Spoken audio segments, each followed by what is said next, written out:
Boa noite a todos e a todas, né? E agora a gente vai dar continuidade aos seminários individualizados com o vídeo dos estudantes de pedagogia, né? Os temas de hoje são esses 6 temas, né, que estão aí aparecendo na tela, em sinais I, e aí a gente vai começar com esse, em sinais I, já a corporificação das palavras pelo exemplo, né? Sob a direção da Maísa, né? Maísa vai trabalhar esse tema. Então a gente vai começar a assistir o vídeo da Maísa agora. Ensinar exige a corporificação das palavras pelo exemplo.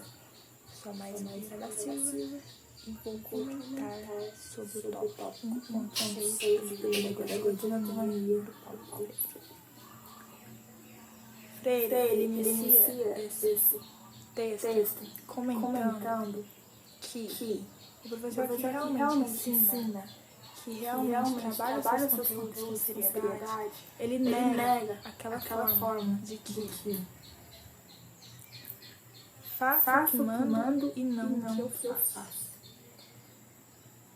Que podem pensar alunos sérios de um professor que há 2 semestres falava com quase amor sobre a necessidade da luta pela autonomia das classes populares e hoje, dizendo que não mudou, faz o discurso pragmático contra os sonhos e partir da transferência de saber do professor para o aluno. O que dizer da professora que, de esquerda ontem, defendia a formação da classe trabalhadora e que, pragmática hoje, satisfaz cruzada fatalismo neoliberal com puro treinamento do operário, insistindo, porém, que é progressista?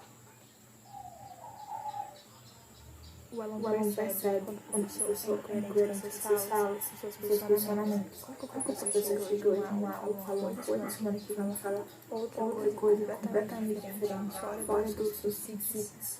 O professor, ele tem que ser exemplo para o seu aluno. Se ele quer ensinar o aluno a ler, ele tem que ser um bom leitor. Se ele quer ensinar o seu aluno a escrever, ele tem que saber escrever. O professor precisa fazer uma autoavaliação. Peraí, será que eu tenho que parar para cobrar isso do aluno? Será que eu posso cobrar isso do aluno? Será que eu tenho todo esse ferramenta? Será que eu sou bom nisso para poder cobrar isso dele?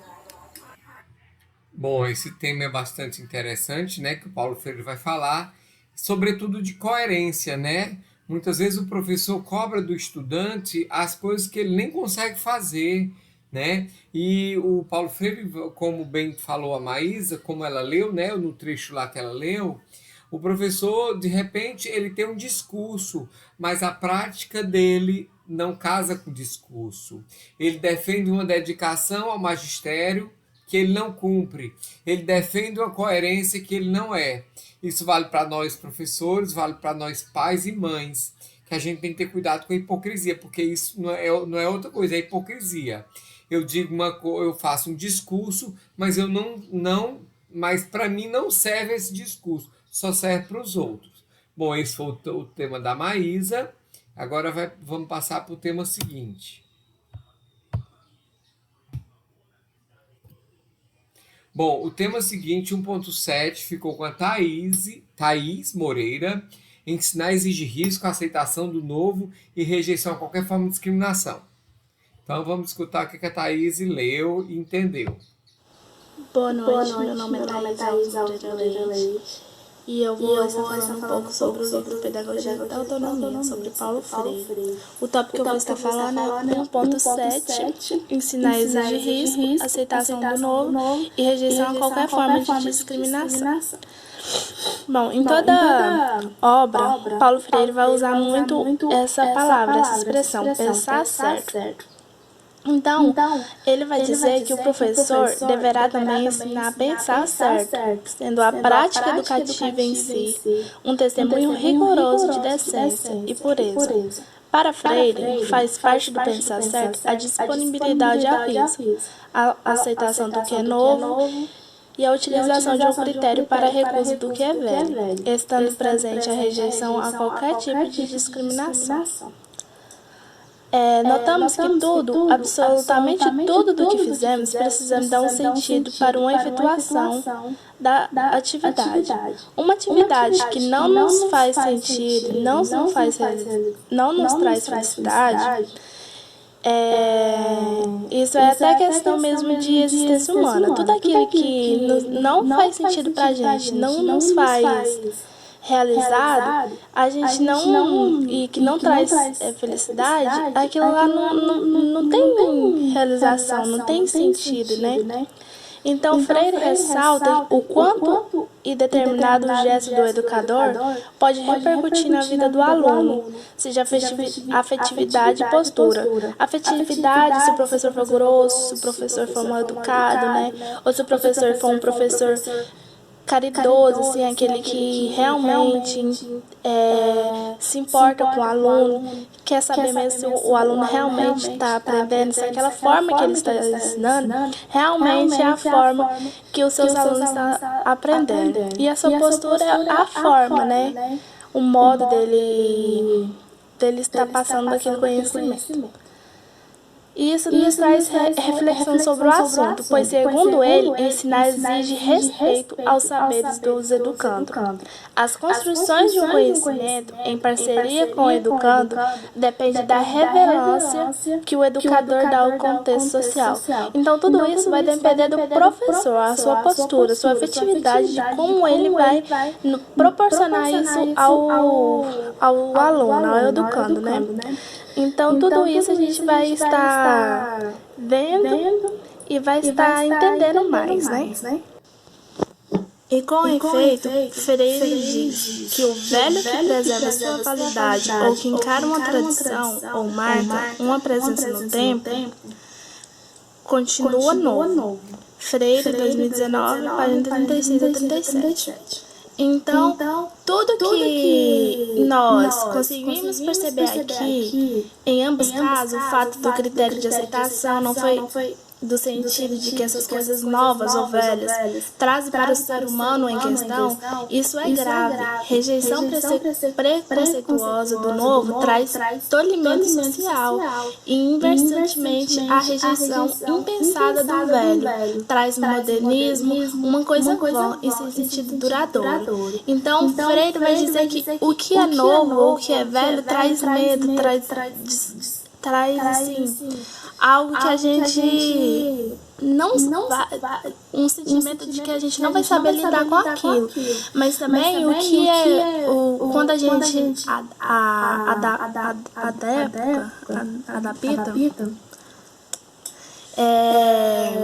a gente não pode deixar o que é velho para trás. Um exemplo muito assim na sala de aula é o quadro, né? Porque veio tantas tecnologias, mas o quadro nunca deixa de ser uma ferramenta usada, né, por nós professores, ou futuros professores. Bom, seguindo as afirmações freirianas, todas carregadas de sabedoria e de sentido, ele diz: não há inteligência que não seja também comunicação do inteligível, né? Então vamos aprofundar mais um pouco nesse assunto. E logo abaixo ele também vai dizer: é próprio do pensar certo a disponibilidade ao risco, a aceitação do novo, que não pode ser negado ou acolhido, só porque é novo, assim como o critério de recurso ao velho. Não é apenas o cronológico. Essas duas afirmações parecem trazer algum sentido existencial para o ser humano na questão do estudar. Notem que quando se trata de um simples passagem de informação, não se trata de um simples passagem de informação, mas sim uma troca de informação ou uma tentativa de complementação ou de diálogo. Ele diz ainda que o pensar certo, por isso, é dialógico e não polêmico. Mas em que sentido não polêmico? Né? Ora, como disse ele mesmo, a inteligibilidade deve se fundar na dialogicidade. Deve-se tentar um entendimento mútuo, baseado na ética universal e não uma simples mediação de opiniões em direção: sou professor e estou certo, me provem o contrário. Bom, essa frase, sou professor, estou certo, me prove ao contrário, quando eu estava no ensino médio, eu já escutei muito essa frase. Muitos professores já me disseram isso, porque naquele tempo, e olha que não tem muito tempo assim, que eu terminei o ensino médio em 2013. Os professores, eles achavam no alto, grande escalão, né? Tipo, eles eram o detentor do saber, pronto. Muitos professores. Porque eles estavam ali para ensinar e nós para aprender. Mas isso não quer dizer que a gente não saiba de nada, que a gente não tem nada para ensinar para eles. Pelo contrário, a gente tem sim muito o que ensinar. Nós, como os alunos, temos muito sim o que ensinar, o que aprender, o que construir juntos a partir dessa perspectividade, né? De professor e aluno. Então, isso nos traz a refletir sobre o que o professor, sou professor e estou certo, me prove o contrário. Então isso, creio eu, que os professores de hoje em dia, né, que estão sendo formados, mas isso também porque os professores daquela época tinham formação há muito tempo e muitos deles não estudavam. E nós, como professores, temos sempre que estar estudando, estar atualizados, né? E eu vejo isso como que eu posso dizer? Uma falta de interesse do professor que não estuda e que usa esse certo tipo de palavras, de afirmações dentro da sala de aula. E nós, como professor, devemos sempre estar atualizados, né, para não cometer esses equívocos. Bom, de último tópico eu vou falar sobre a tarefa coerente do educador que pensa certo, exercendo como ser humano a irrecusável prática de interagir, desafiar o educando com quem se comunica, a quem comunica, a produzir sua compreensão do que vem sendo comunicado. Bom, é meio complexa essa citação, mas o que quer dizer, em breve palavras, que ensinar requer uma plena convicção de que a transformação é possível, porque a história deve ser encarada como possibilidade e não como um determinismo modelado. O educador não pode ver a prática como algo sem importância, algo que você vai aprender só naquele momento. Não. O educador não deve barrar a curiosidade do aluno, pois é fundamental a revelação e incentivo a sua imaginação, intuição, o senso investigativo, enfim, a sua capacidade de ir além. Muitas das vezes o professor barra o aluno, né? Quando o professor está expondo algum conhecimento, o aluno tem dúvida, o professor fala, não, depois, agora não é hora de pergunta. Então a gente tem que sempre estar atento, né? A essa situação que vem acontecendo com a gente, que coloca a gente em risco, né? E o educador deve sempre exercer sua autoridade e a sua liberdade. Que liberdade é essa? Liberdade que deve ser vivida em sua totalidade, com a autoridade em uma relação dialética, centrada em experiências estimuladores de decisão e de responsabilidade. Então, para a gente ser um bom professor, a gente tem tudo está ligada à sua experiência. Se você tiver boas experiências, se você tiver um bom fundamento, se você tiver um bom, né, ajuda bastante. Bom, e minha participação nesse vídeo vai estar ficando por aqui, né, já deu 10 minutos. Muito obrigada. Bom, gente, eu gostei muito do vídeo dessa estudante, da Thais Moreira, né? Ficou bem grande, bastante questionador. Ela apresentou muitos conceitos, o Freire, vários eu já tinha apresentado, inclusive, mas ela trouxe novamente. O Freire vai discutir a história do novo ou do velho, né? E aí eu desafio a vocês, né? A entender essa questão do novo ou do velho. É desafiador ou novo. Você está na escola, chega uma nova informação, tudo é novo. E aí é importante você fazer o questionamento filosófico. Mas que questionamento filosófico? Esse é a favor de uma ética universal. Por exemplo, o professor ele se posiciona. Eu vou citar um exemplo bem atual. É como que eu, como professor, me posiciono diante desse isolamento social proposto pela Organização Mundial da Saúde, por exemplo. Eu, como professor, veja bem, eu tenho que questionar. Pensar certo, eu preciso questionar o que me traz. Eu vou ser contra porque é o novo. Então, muitas pessoas, colegas professores, se posicionam porque é o novo. Quer dizer, eu não tô. Aí eu posso me posicionar contra porque por interesse pessoal. Não, porque eu não estou gostando de dar aula em AD, eu não estou gostando desse sistema, então eu resisto e eu sou contra o novo. Então o Freire está dizendo que a gente não pode ser contra o novo. A gente não pode ser contra o novo porque ele é novo. A gente tem que ser contra o novo, quando a gente quando a gente questiona o novo, essa nova ideia, e essa nova ideia é contra os nossos princípios universais a favor de uma coletividade. Né? O meu princípio enquanto professor, docente, eu não pode ser a meu favor, simplesmente pensando no meu bem-estar, mas o bem-estar da coletividade. Aí eu pergunto, né? E agora, nesse momento, está prejudicando a economia? Ok, a economia prejudica o conjunto da sociedade, mas em compensação, a outra perspectiva é condenar as pessoas idosas a morrerem, provavelmente entrando em contato com os novos. E aí, o que vocês acham que o Freire diria? E eu quero que vocês me respondam nos comentários. Essa é uma pergunta que eu estou fazendo no vídeo e eu quero que vocês me respondam essas perguntas no comentário. O que o Freire diria? A economia ou o isolamento social pensando nos idosos? O que o Freire diria? Então a gente continua aqui e vamos para o próximo vídeo. O próximo vídeo é da Elissa.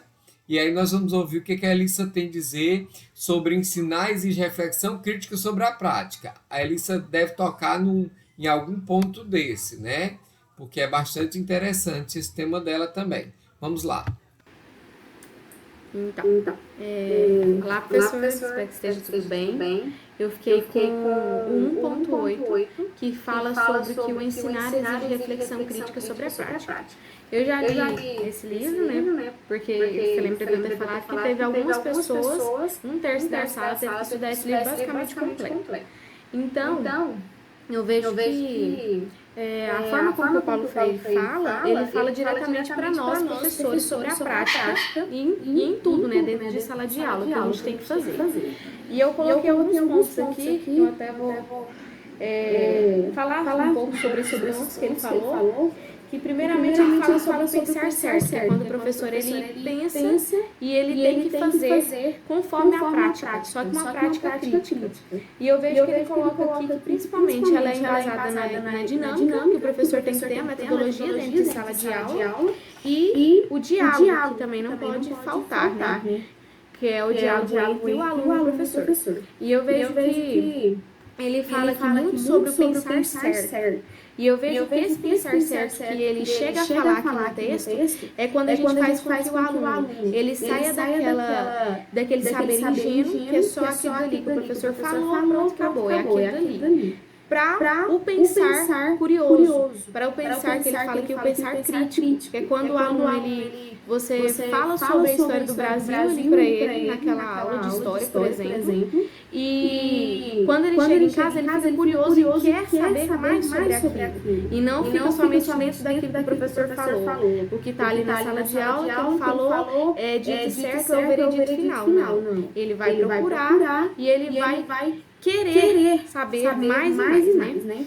Aqui tem um ponto muito interessante que o Paulo Freire cita, que é o pensar certo, ele supera o pensar ingênuo, que eu acabei de falar. E ele é produzido pelo próprio aprendiz, com a comunhão do professor formador. Então, ele fala aqui que o aprendiz, que é o nosso aluno, ele tem que sentir a vontade de produzir outros tipos de conhecimento, principalmente para ter uma discussão saudável dentro de sala de aula. E o pensar ingênuo, como eu acabei de falar, que eu entendi fazendo estudos do restante do livro, né? Ele fala desse pensar ingênuo em vários pontos. Que é esse pensar somente aquilo ali acabado. É levar em conta somente o que o professor fala dentro de sala de aula e ele não buscar fora depois. Para ele fazer com que o entendimento dele seja mais amplo, né? Aqui, ele dá um parecer, né, sobre o pensar ingênuo e pensar crítico e ele coloca que tudo isso aqui, tanto pensar crítico quanto pensar ingênuo, está ligado à curiosidade. Só que aí a curiosidade vem que no pensar ingênuo, a curiosidade ela vem e passa. E no pensar crítico, não. O aluno ele pega essa curiosidade e realmente vai sanar essa curiosidade dele.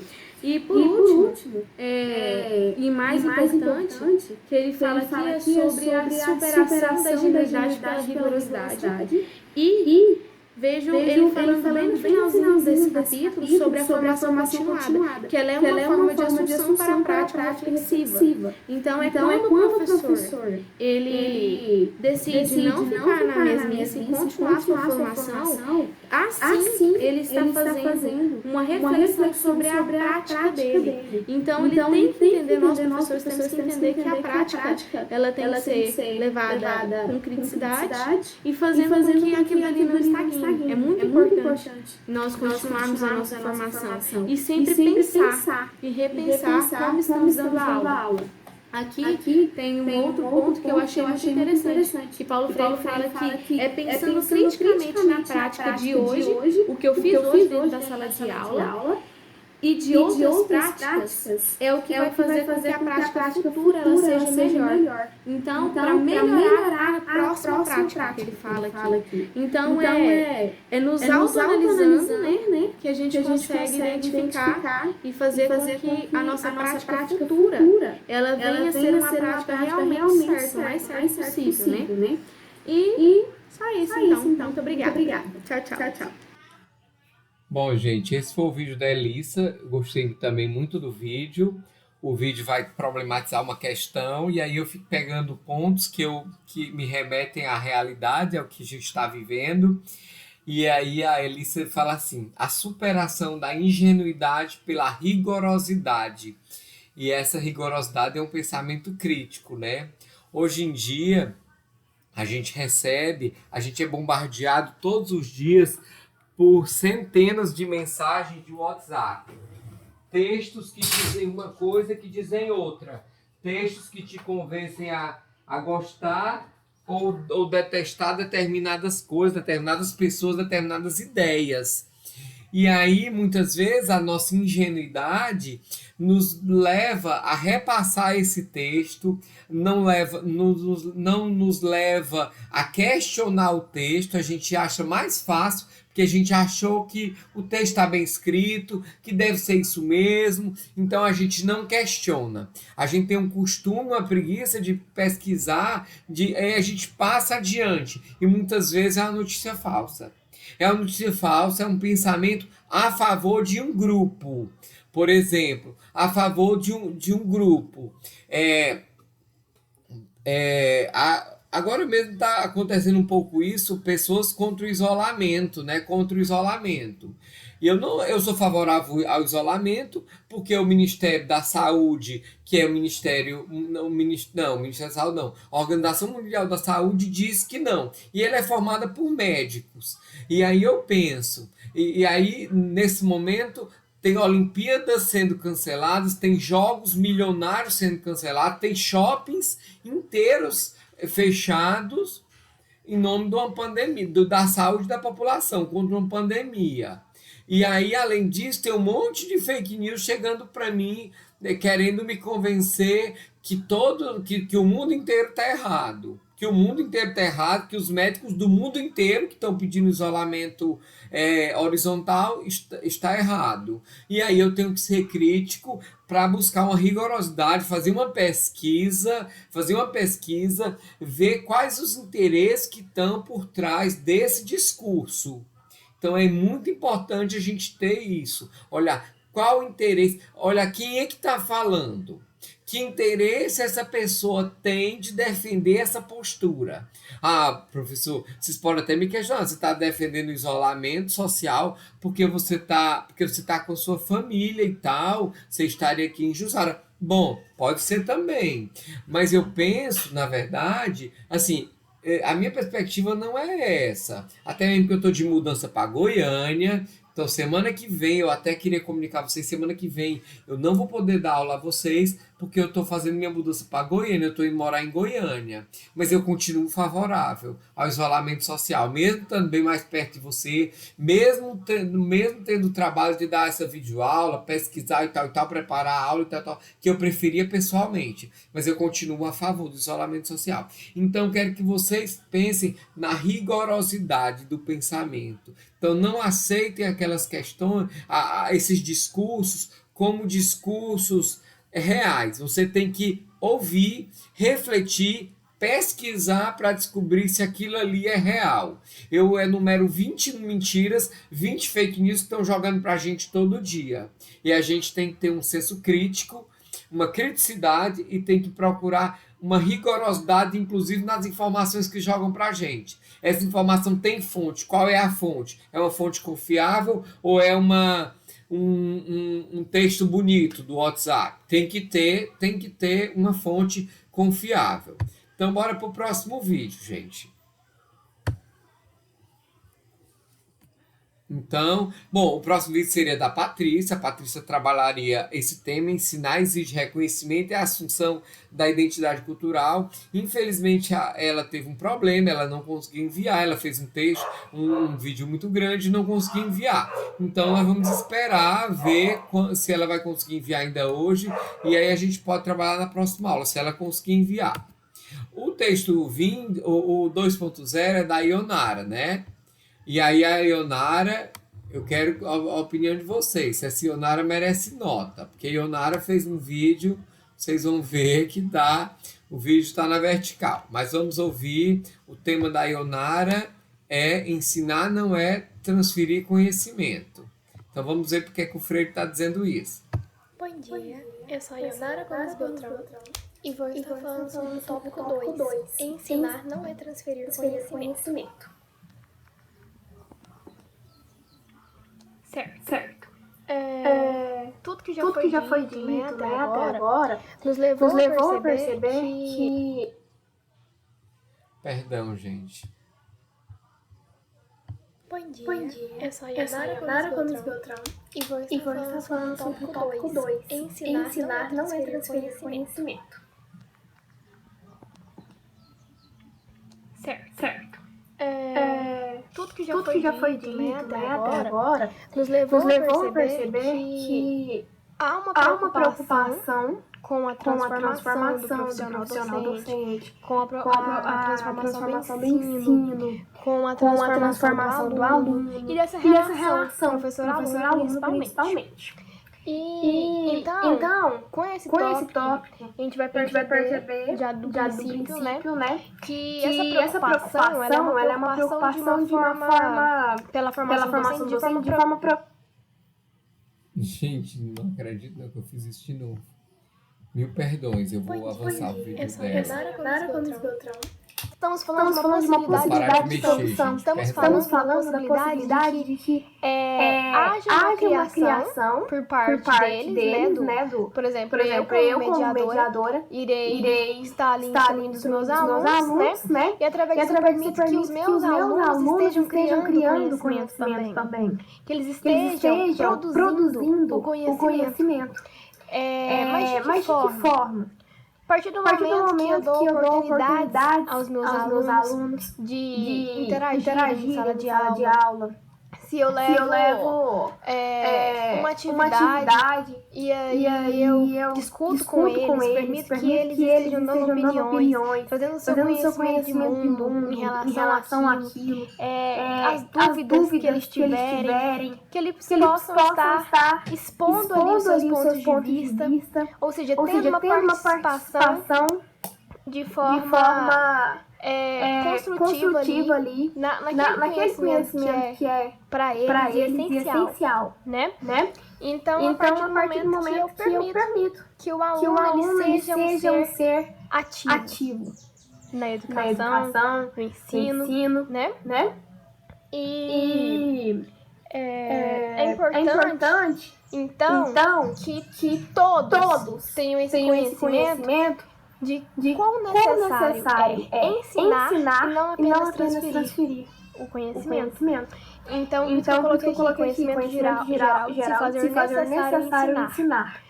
Então, não basta, eu mencionei que agora que eles todos deveriam ter essa noção, né, esse conhecimento, estarem cientes disso. Mas não basta apenas eu, como profissional docente, e o meu aluno sabermos dessa importância, sabermos que se faz necessário ensinar, e isso não está ali no nosso dia a dia. E nós não vivermos isso. Certo? Não adianta eu levar as regras para eles e falar, olha, nós temos que fazer assim, assado.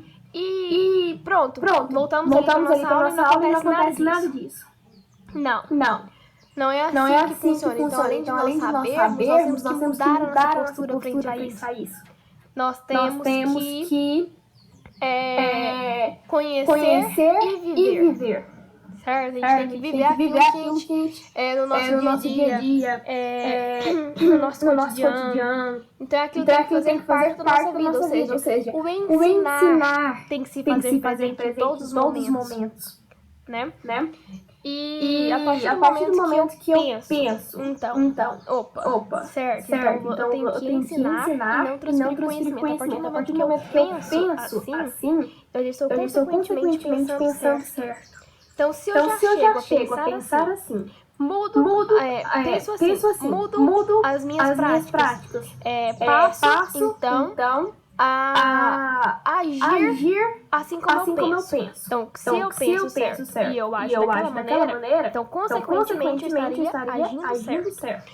Então, se a partir do momento que eu penso e tomo uma ação diferente, ou seja, essa ação certa, eu estou mudando a minha postura. Certo?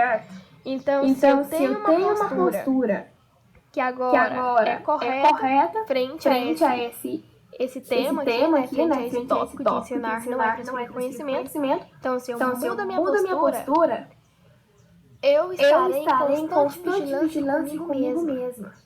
Então, eu passo a estar me policiando, eu passo a estar observando se de fato eu estou vivendo aquilo que eu estou cobrando, aquilo que eu estou tanto defendendo, será que eu estou realmente vivendo aquilo?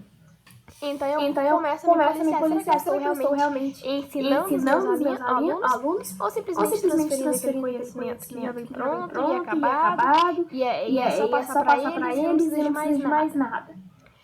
E quando eu faço isso comigo, é normal que eu faça isso com o outro. Então é aí que, como cita aqui no texto, que vai haver um choque ali, vai haver então um momento onde nós chocaremos, né? Haverá um choque entre as nossas ideias, as minhas e, vamos dizer, outro profissional docente, ou outra pessoa que não pensa esse certo, não age esse certo, e eu, como já tenho a minha mudança de postura, automaticamente eu vejo o erro no outro, certo? Então, há essa cobrança de mim para mim, e a partir daí surge uma cobrança de mim para o outro. E é isso que o texto vem trazendo em relação a isso, né? A ênfase na importância de que nós devemos ensinar que esse ensinar, quando nós falamos em ensinar, não é simplesmente transferir aquele conhecimento, mas sim trazer a oportunidade, a possibilidade de produzi-lo, construí-lo com os alunos. E que o certo, né? A forma correta de estar trabalhando em sala de aula é ensinar de fato. E não apenas mera transmissão. Então eu deixo aqui uma reflexão. Será que olhando, né, que para esse ponto de ao mudar a minha postura e de estar em constante vigilância comigo mesma, será que eu estou agindo certo? Será que eu estou pensando certo? Será que eu estou de fato ensinando e não transferindo conhecimento?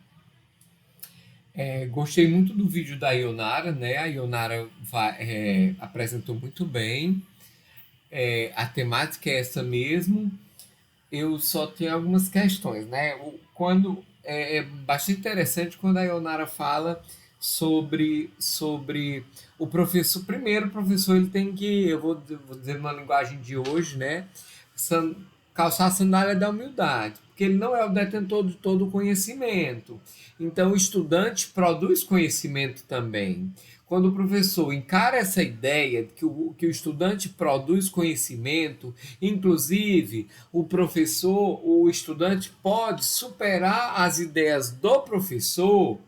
Então, quando o professor tem a convicção e a humildade de reconhecer que o estudante é um ser pensante, que o estudante pode ir além, que o estudante, inclusive, pode superar o seu mestre, o seu professor, então ele muda um pouco de postura. E a Ionara fala muito em mudar, mas a grande questão não é mudar, a grande questão é se questionar. Eu estou fazendo certo? Será que eu estou sendo um professor reflexivo? Será que a minha prática está atingindo meu aluno? Será que eu estou dando a devida autonomia ao estudante? Será que eu estou sendo afetuoso? Não é no sentido de abraçar, nem trazer presente para o estudante. Não tem nada a ver com isso. Afeto não tem nada a ver com isso. Afeto tem a ver com respeito e empatia pelo ser humano. Então, o professor que tem afetividade, ele compreende as razões do estudante, ele compreende as razões, mas ele não é paternalista, no sentido de, não, tá bom, não tem problema não, você não faz não, porque você teve um problema, eu entendo seu problema, por isso que eu vou te dar um prazo maior. Você teve um problema grande, então eu vou te dar um prazo maior, vou ser compreensivo, porque eu sei que as pessoas passam por isso. Por exemplo, né? Quando que a gente demonstra afeto pelo estudante? Quando eu poderia, por exemplo, não, gente, é o seguinte, vocês se virem para ter acesso à plataforma, quando a gente quer, a gente dá um jeito, não tem isso, e eu não considerar a vida difícil que vocês têm. Por exemplo, eu penso que um professor que exige, que conhece a realidade de vocês, que exige que vocês façam trabalhos digitados, muitas vezes sem considerar o sacrifício que você vai fazer para conseguir digitar aquele trabalho e conseguir digitar sempre, né? Eu acho que isso tem a ver com afetividade, em se colocar no lugar do outro. É só isso, afetividade? Não. Tem muitas outras situações que o professor pode demonstrar afetividade pelo estudante, mas eu quero dizer que a afetividade não é passar a mão na cabeça, tá? Então vamos para o próximo vídeo, né? Agora é o vídeo esse foi o da Ionara e agora é o da Márcia, que é o último vídeo da aula de hoje. Olá, boa tarde. Eu sou a Márcia Rebouças, do quinto período da Pedagogia, aluna do professor Érico, com a matéria Educação Jovens e Adultos. Vou falar um pouco do seminário, do livro do Freire, Pedagogia e Autonomia, onde vou falar um pouco do meu entendimento sobre o capítulo 2.1, Ensinar exige consciência do inacabamento. Neste primeiro parágrafo, ele diz assim: como professor crítico, sou um aventureiro, responsável e predisposto à mudança, à aceitação do diferente. Nada do que experimentei em minha atividade docente deve necessariamente repetir. Quer dizer que se nada deve repetir, ele está aceito. Ele aceita o diferente, ele aceita as mudanças. Então ele vai procurar ser diferente, ter mais conhecimento, ter mais dinâmica para ensinar. Ao ler esse capítulo, eu cheguei à seguinte conclusão, que nós comunicadores, teremos que saber levar com segurança, com total maestria, a relação começo-fim para o educando. Para que ele possa, com total confiança, lealdade, sem medo, passar adiante aquilo que foi ensinado. Ensinar exige de nós ser condicionado o nosso saber. Neste mundo no qual nós estamos inseridos. Que é um mundo cheio de transformação. É um mundo que exige uma educação igualitária, dinâmica e consciente. E também a gente tem que ter noção das nossas limitações, das nossas possibilidades, porque ensinar ele exige que aprendamos a realidade que nos torna cada dia mais seguro naquilo que vamos desempenhar no nosso papel de educador. E essa conclusão, essa transformação, ela é uma das características que define nós seres humanos. Porque não somos perfeitos, não somos completos, não somos definitivos. Por quê? Porque nós produzimos conhecimentos com dinâmicas que são às vezes perfeitas, às vezes não. E também não somos seres acabados. Somos inacabados. Por quê? Porque estamos vivos. Então aonde a vida portanto, nada é acabado. Aonde a vida nada é definitivo. E com isso, Paulo Freire nos tornou consciente disso a partir do nosso entendimento sobre educação. Porque na medida que nós, seres humanos, estamos aprendendo, estamos transformando, estamos crescendo para sermos seres melhores, a gente muda a nossa maneira de pensar, de agir. A gente passa a ser mais solidário, passa a ser mais compreensivo. Passamos a ser somos capazes de ser seres humanos éticos, intervindo com ética, com sabedoria, com dinamismo. Somos capazes de comparar, de julgar, de ajuizar, de decidir. Por quê? Porque somos seres inacabados. Através desse entendimento de Paulo Freire, somos o quê? Somos seres que gostamos de problematizar as coisas, de falar, de intervir, porque somos seres que estamos em fase, estamos cada dia que passa crescendo, transformando, ajudando, às vezes atrapalhando, porque não somos perfeitos, somos seres inacabados. Eu tive esse entendimento, nesse ensinar exige consciência, através do Paulo, dessa leitura desse livro. Não só desse capítulo, porque eu já li ele, é muito bom. Esta é a minha fala. Bom, gente, esse é o vídeo da Márcia, né? Uma fala muito boa e tal. Talvez deixando alguma dúvida. E aí eu queria falar um pouco desse conceito do ser humano como inacabado, né? Eu acho que quando o Freire traz o ser humano como inacabado, ele está querendo dizer que eu não estou certo sempre, que eu posso estar errado e que eu tenho que ter essa postura de aceitar quando não estou errado. De me questionar. Eu tenho sempre que me questionar.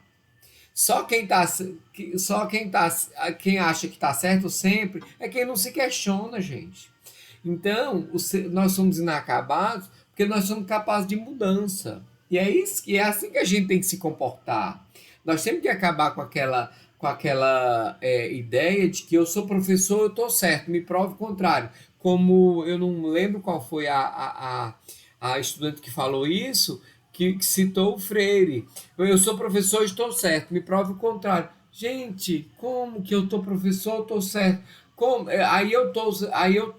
Eu tô me vestindo de uma carapuça, carregando uma obrigação tremenda de ter que estar certo sempre.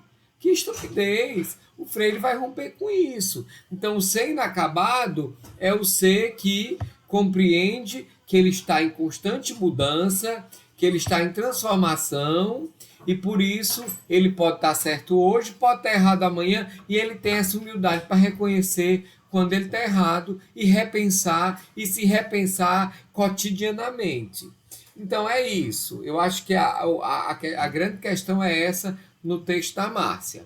Bom, agora eu estou esperando que vocês entrem no canal, que vocês deem o joinha e que vocês escrevam lá, respondam aquela pergunta que eu fiz, e eu vou saber se vocês assistiram o vídeo todo, respondam a pergunta que eu fiz e opinem sobre o texto. Falem alguma coisa que vocês gostaram, não gostaram e me joguem alguma ideia, me tragam perguntas, tá certo? É isso, foi um prazer estar com vocês. Até mais.